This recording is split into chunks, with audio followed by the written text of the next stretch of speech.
And 3, 2, 1. Michael Moore colluded with the Russians.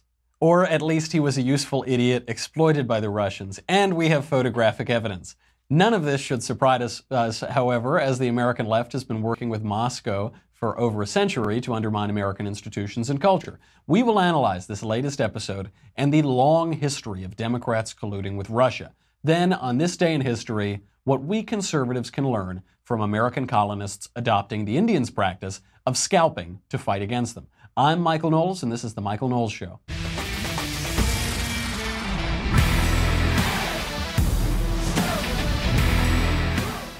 It's a nice way to start a Tuesday is to talk about scalping, to talk about the advantages of scalping. And it actually was a very nice way to start a Tuesday because I wake up in the morning, I have a little covfefe in my cup. I think I had a little extra covfefe today. And I look at the news and what do I see but Michael Moore colluded with Russia after 18 months of Democrats telling us that Donald Trump colluded with Russia. He colluded with Russia. We now find out that actually it was the Democrats who, I guess, sort of colluded with Russia, and really nobody technically colluded with Russia. So I should take that back about Michael Moore. Technically, he didn't collude, I guess. The indictments last week, the Mueller indictments, showed us that there were a lot of Russians in the United States masquerading as Americans. So they might have said, okay, we've got this dirt on Trump or this dirt on Hillary, and the people talking to them would have thought that those were Americans.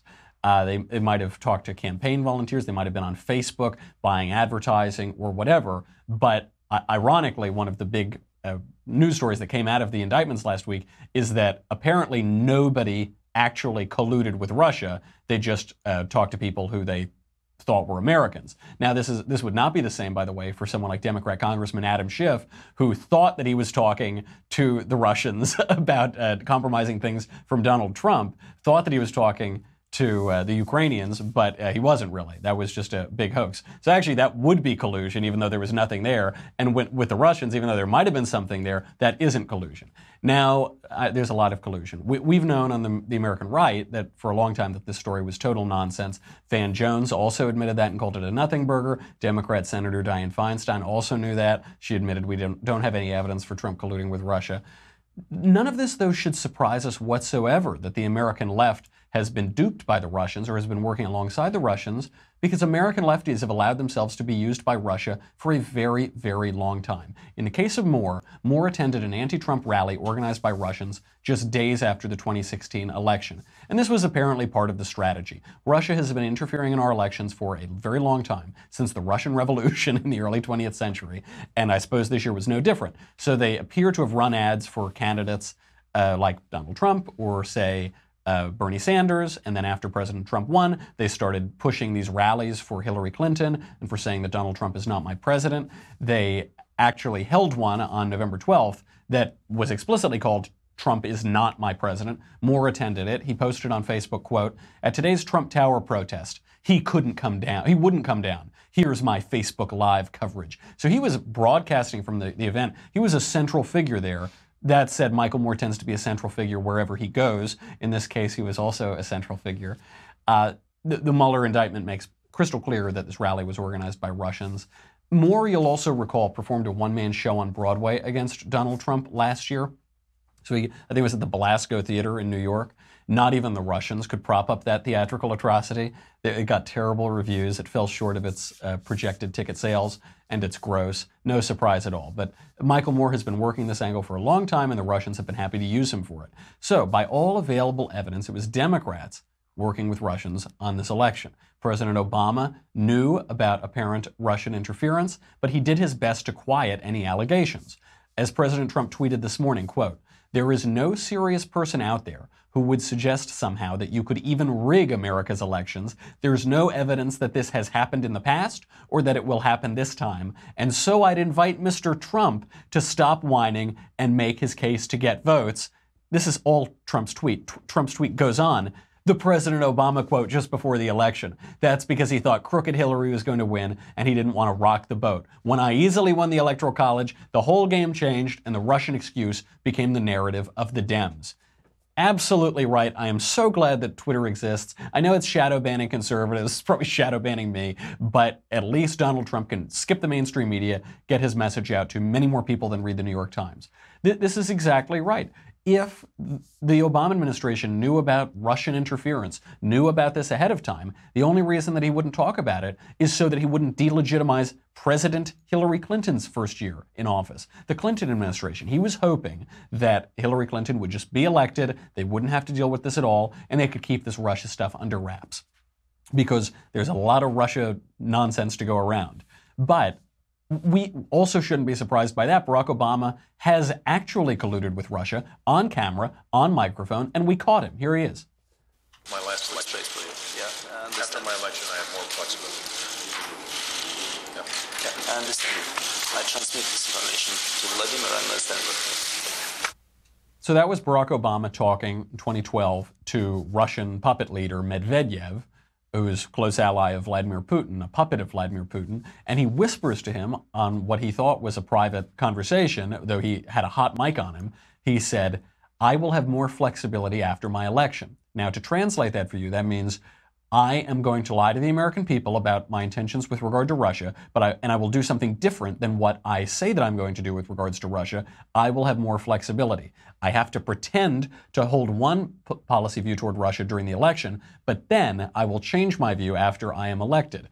To which Medvedev responds like Boris and Natasha. He says, "Da, I will transmit this information to Vladimir. Da, I want to suck your blood." So we know that that is actual collusion. President Obama didn't think he was talking to an American, but it was secretly a Russian. President Obama didn't think this was a public forum where he was saying the same thing to the American people as to the Russian leader. He was lying to the American people, speaking secretly to the Russian leader, and trying to get through his final election.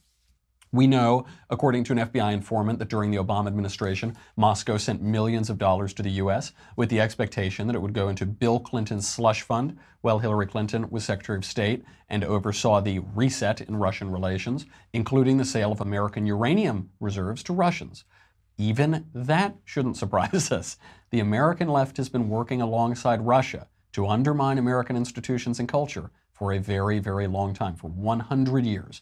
Here is a quick historical retrospective.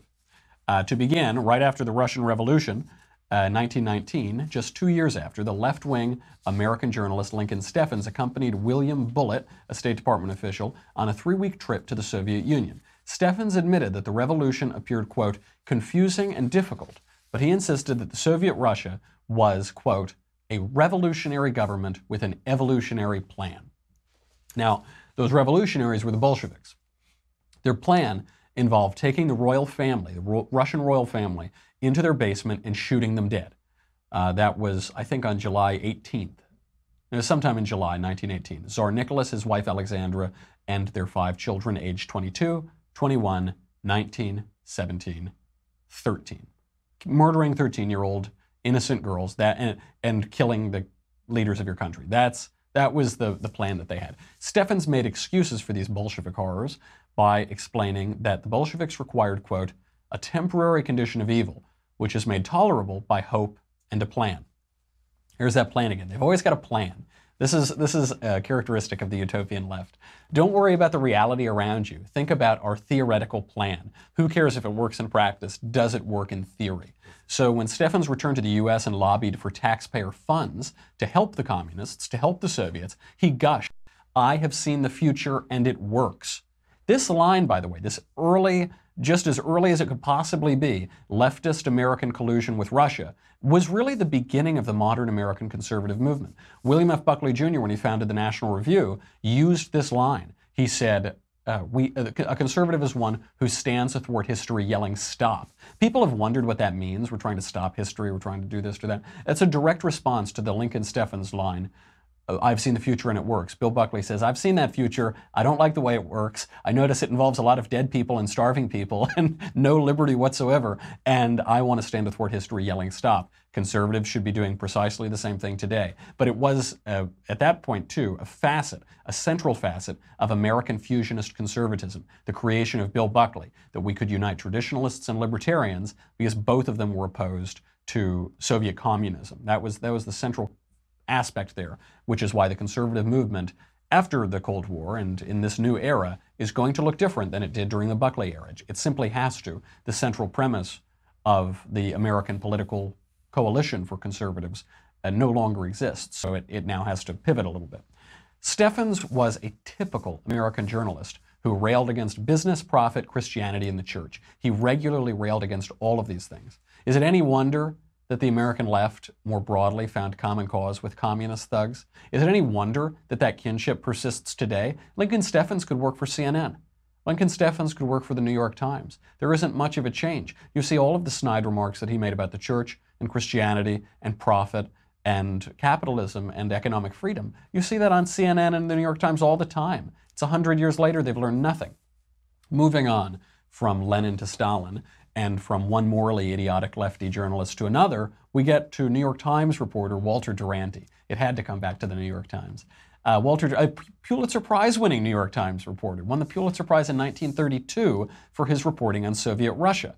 He won it because he lived in Soviet Russia for 14 years after the Bolsheviks seized power. So unlike Steffens, who was just there for a little bit of time, a couple weeks, this guy lived there for 14 years.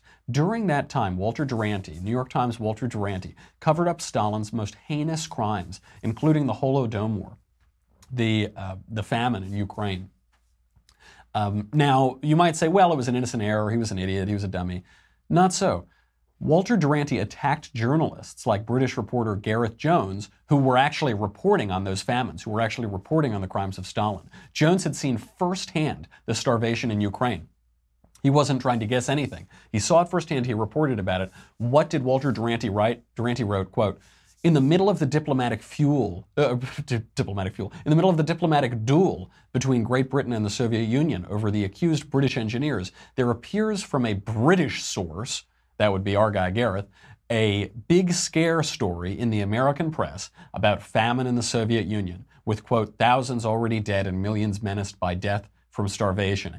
Any report of a famine in Russia is today an exaggeration or malignant propaganda. The food shortage, however, which has affected the whole population in the last year, and particularly in the grain-producing provinces, the Ukraine, North Caucasus, and the lower Volga, has, however, caused heavy loss of life. Yeah, okay, so some people, people have died. There's no famine. There's no famine. This was all nonsense, as scholars from across the political spectrum now agree. The famine was caused by the government stealing private property, by the government collectivizing farms. But you could see this today. You would see this today on mainstream news reports. We see, the North Korean dictatress, the North Korean dragon lady, isn't she so lovely? Oh, we just don't understand them. We Americans think of North Korea as a backwards communist hellhole that enslaves and tortures and murders and terrorizes all of its citizens all the time. But it's a nice place. They've got a nice face of North Korea. These are almost verbatim quotes from CNN in the coverage at the Olympics. They're doing exactly the same thing. It's so easy now, they look back. Even lefty journalists now will say, Duranty probably got it a little bit wrong, didn't he? But they don't realize they are getting it wrong every single day. The more they cover up for China, the crimes by China, the more they cover up for crimes in god-awful lefty socialist states like Venezuela, in the Americas, throughout the 60s, 70s, 80s, today, they covered up for communists and socialists in the Caribbean and in Latin America. They still do it. They love Hugo Chavez. American celebrities, American journalists go down and hang out with Chavez. They did until he died. Now, back to Duranty. Duranty reported Stalin's propaganda directly, just as the lefties report propaganda from thugs today. Duranty reported Stalin's propaganda not only while he lived in Moscow, he reported Stalin's propaganda directly after he left Moscow. He even defended the purges. He defended Stalin's show trials of 1938, in which Stalin murdered his political enemies en masse. He defended those as legitimate. It isn't just that. I know what you're thinking. Michael, Walter Duranty worked for the New York Times. He was a big dummy who didn't know anything. That actually isn't even true. He was a dummy and he did work for the New York Times. He knew he was lying. This New York Times reporter, Pulitzer Prize-winning New York Times reporter, elite, total gloss of credibility, a global elite who he knows what's better. He probably was well educated. Walter Duranty confided with friends that he knew the scale of death and devastation, but he just didn't want to report it. Some lefties who can't come to grips with the fact that Walter Duranty covered up the crimes of the Soviet Union, that he might have just been a committed communist. He might have just supported the Soviet enterprise. They're now suggesting maybe they had some dirt on him. Maybe they were blackmailing him. There's really no evidence of that. If they were, it's still awful cowardice. But there's really no evidence of that, I think, as we see today. I don't think that the lefty thugs around the world are blackmailing Anderson Cooper or blackmailing Brian Stelter or blackmailing all these other people at CNN and the New York Times. I think they're fellow travelers. I think they have an ideological agreement with them. I don't think they were blackmailing Walter Cronkite when Walter Cronkite single-handedly ended the war in Vietnam as we were winning it, declared defeat as we were winning the war, as Walter Cronkite was giving speeches for the World Federalist conferences around the world, saying that we need a single government to govern the entire world. I think they were fellow travelers. They had ideological similarities. By the way, the Pulitzer Committee still hasn't revoked Duranty's prize. Walter Duranty flatly, knowingly denied a major famine, major crimes of Stalin in print, and lambasted journalists who were reporting the truth, and they still won't rescind his Pulitzer Prize, because that's the way mainstream journalism works, folks. So moving on to the mid-20th century. In 1948, the Soviet Communist Party set up the euphemistically named World Peace Council to promote Soviet interests abroad and campaign against nuclear weapons, since, at the time, only the U.S. possessed them. So they didn't campaign against nuclear weapons once the Soviets got those weapons, by the way. It was just, they would only campaign and agitate for U.S. disarmament. So useful idiots on the American left who joined the Soviet-backed propaganda machine. Who were they? They didn't really get anybody, did they? They got a lot of high-profile people. W.E.B. Du Bois, the civil rights activist, he joined the Soviet-backed propaganda shop. The musician Paul Robeson, the novelist and screenwriter Howard Fast. Many prominent Americans gave them cover. Subsidiary organizations under the WPC included the Christian Peace Conference, the International Organization of Journalists, the International Union of Students, the World Federation of Democrat Youth, the World Federation of Scientific Workers, the World Federation of Trade Unions, and the World Peace Esperanto movement, which should be no surprise. I know a little bit of Esperanto. This is this made-up language that was supposed to be, it was made up by utopians to be the universal second language, and I learned a good bit of it when I was in high school because I thought it was funny. You can learn the whole language in about 10 days. So one time I was up for an acting job, so I thought it was an acting job. I go in for it and they say, what language do you speak? What languages? So I said, okay, these languages. Oh, and a little bit of Esperanto. They said, oh, that's good. Client number one speaks Esperanto. I said, this is an event for George Soros. I said, how'd you know that? I said, George Soros is the only guy in the world who speaks Esperanto. And the long and short of that is I ended up they hired actors to be sommelier at George Soros's wedding. So I actually was in attendance at George Soros's wedding. It was pretty wild. I know it is shocking. Sometimes I don't even believe it, but I was there. I did see it happen as a sommelier. Very, very funny. Of course, George Soros supports the World Peace Esperanto movement. Of course, George Soros supports these things. These were ways to break down not only national borders, but to break down the culture and the global leadership of the United States. It is still happening today. During his wedding, people were giving speeches, very prominent people were giving speeches about George's love of Esperanto, how he's always propping up Esperanto groups, which nobody speaks. Again, George Soros and I are two of the only people who speak any Esperanto on the face of the earth. Soviets. Back to the Soviets. That's just to show you that this thing is still persisting today. This influence is still persisting today, even after the end of the Cold War.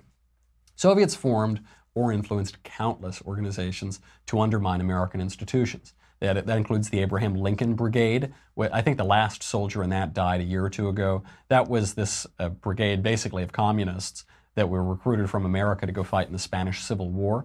The American Youth Congress. The American Youth Congress received ample support from First Lady Eleanor Roosevelt. That was another front for communists, another front for Soviet communism. The CPUSA, the Communist Party USA, obviously, the Socialist Workers' Party, and the United World Federalists, one of which organization Walter Cronkite would later speak at.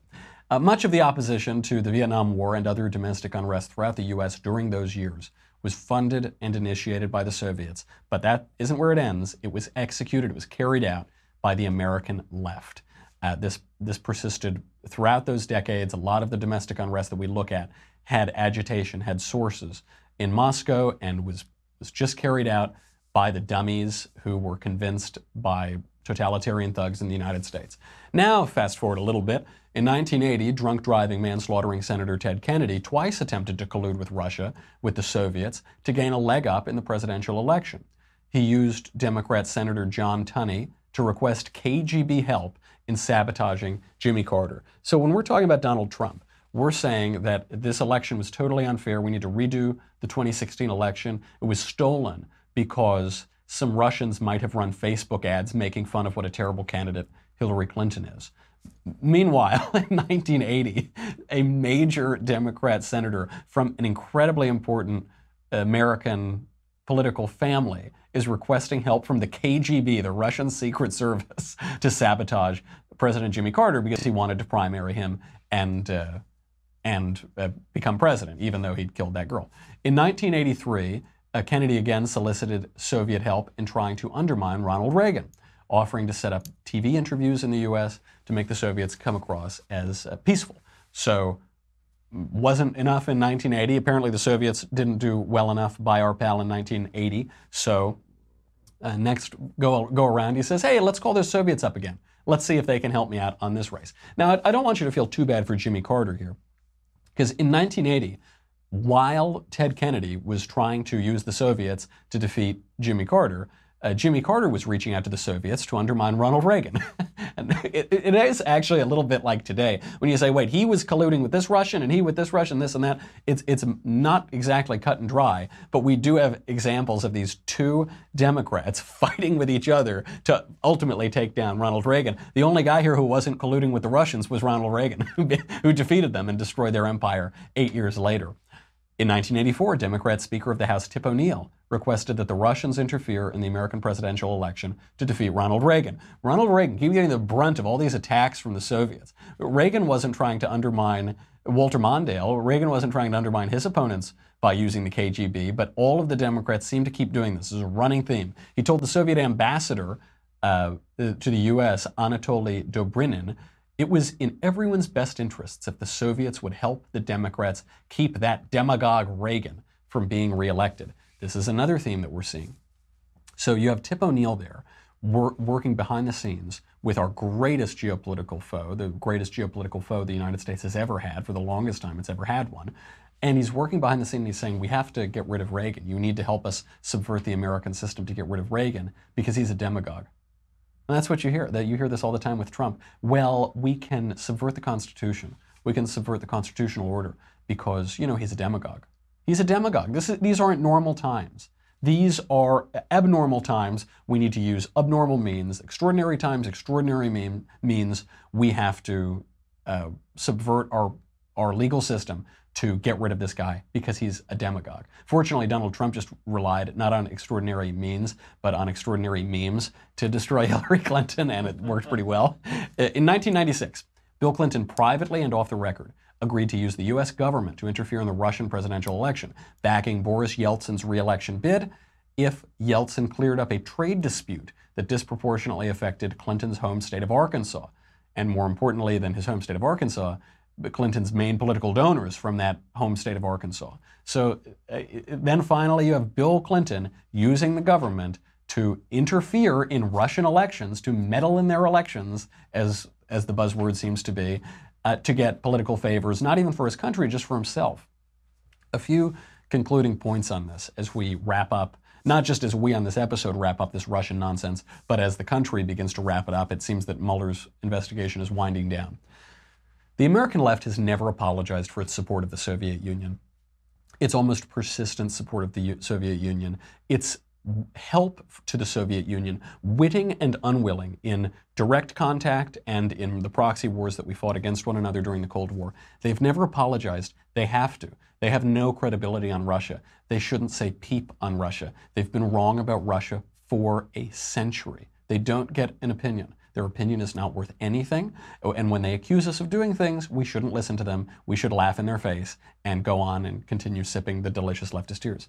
The left has had a love affair with Soviet Russia since the beginning.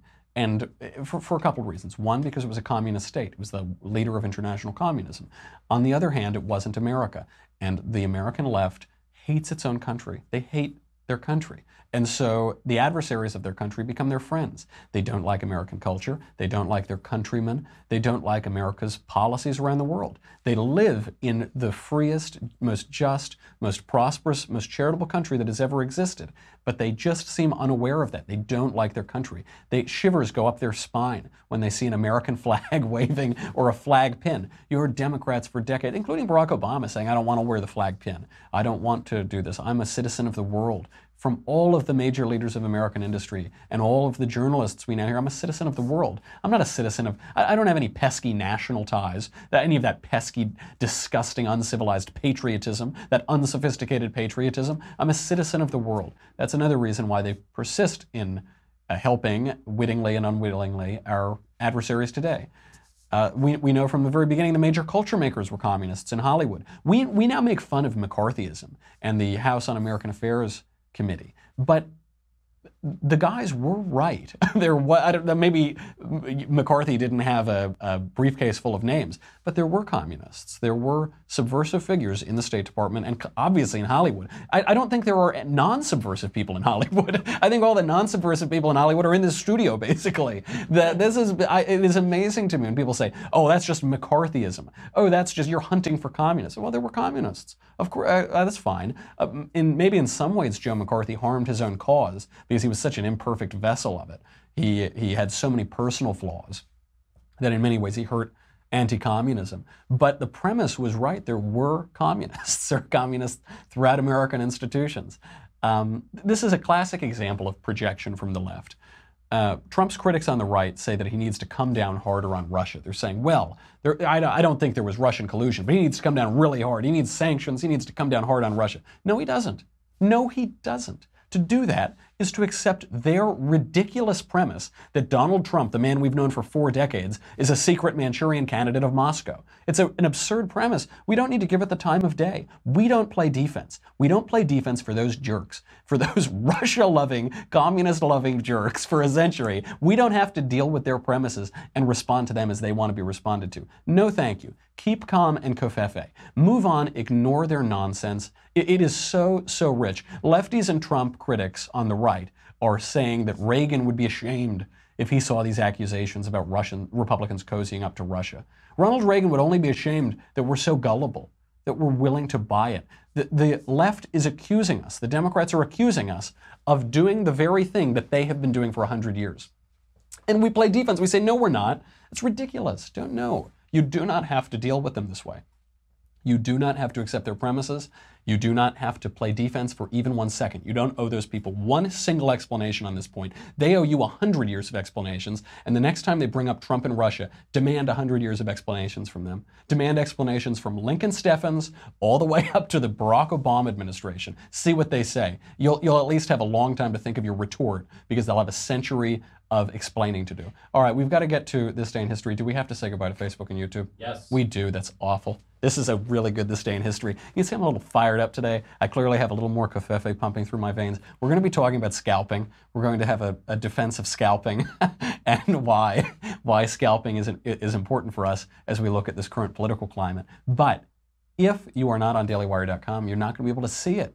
I want you to be able to see it. We have some gory pictures. They're not that gory, but they're fun to watch. If you're not on dailywire.com, you can't do it. If you are on Facebook, please go to dailywire.com. If you're on YouTube, how did you find us on YouTube? I don't know. I've been trying to find us on YouTube for weeks now. All I notice is they censor us and they promote CNN and the Young Turks, and they fund the Young Turks, but then they censor anything that I say because apparently a history of American-Russian relations is too saucy for YouTube, so you can't have any of that nasty little history getting out. No, that would be too dangerous if Americans learned anything about history. So if you're on Facebook, please come over. What do you get? It's $10 a month, $100 for an annual membership. You get me, you get the Andrew Klavan Show, you get the Ben Shapiro Show, you get the Conversation, which next will feature the big boss himself, Ben. He just flew out to D.C. to go to CPAC. I'm very, very envious. I love going to CPAC. If you're at CPAC right now, have a good time. It is super fun. Hopefully, I'll be able to come next year or something. The timing didn't work, but it is a lot of fun. If you can catch Ben's speech there, it is going to be phenomenal. I assume it's been sold out for months, but it is going to be really, really good, so don't miss it. But you can only get all of those things, all of those wonderful things at dailywire.com. And you're going to need this, folks, the Leftist Tears Tumbler. You're especially going to need it after I defend scalping in this day in history. So make sure you go to dailywire.com. We'll be right back.